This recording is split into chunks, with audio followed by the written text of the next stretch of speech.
Le composant image de React Native te permet d'afficher différents types d'images dans ton application. Tu pourras l'utiliser pour afficher des images provenant d'Internet, de ressources statiques incluses dans ton projet, de fichiers temporaires ou d'images stockées localement. Alors pour pouvoir l'utiliser, tu vas devoir l'importer depuis React Native. Ensuite, on l'utilise. La propriété obligatoire, c'est source, celle qui va nous permettre de définir justement d'où vient notre image. Donc on va commencer par les ressources statiques. Donc j'ai déjà préparé un fichier dame robe rouge JPG, donc qui représente la dame rouge de Matrix. On va faire un require donc pour récupérer le fichier. On va copier le chemin relatif et on va le coller dans notre chaîne de caractères.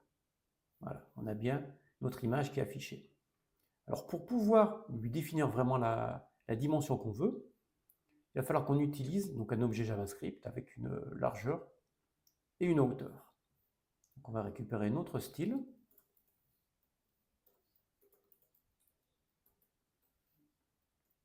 Et là, on a bien les bonnes dimensions. Ensuite, on peut lui appliquer un resize mode. Par défaut, c'est du cover, mais on pourrait lui mettre un content. Dans ce cas-là, oui. Et on a plusieurs options. Voilà, on a tout ça. Maintenant, on va regarder comment importer et afficher une image provenant d'Internet. Et c'est le même fonctionnement si tu utilises une image locale. Donc, toujours la source, sauf que cette fois-ci, on va devoir avoir un objet, et à l'intérieur, on aura l'URI, on aura justement la chaîne représentant notre lien Internet. Hop. Image from network, c'est un lien que j'ai déjà prévu, qui vient de Wikipédia. On enregistre, bien que rien ne se passe. Tu vas devoir lui spécifier, pour que ça fonctionne, une largeur et une hauteur, systématique quand c'est local. Et là, on voit bien que notre Chewbacca, il est affiché.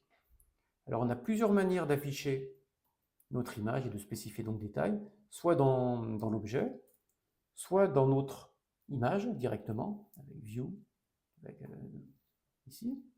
Là, on a bien toujours notre Chewbacca qui est affiché. Et la dernière solution, c'est d'utiliser nos styles. On pourrait se dire qu'on pourrait faire la même chose, finalement, dans notre image avec notre ressource statique, en utilisant une largeur et une hauteur. Sauf que là, ça ne fonctionnera pas.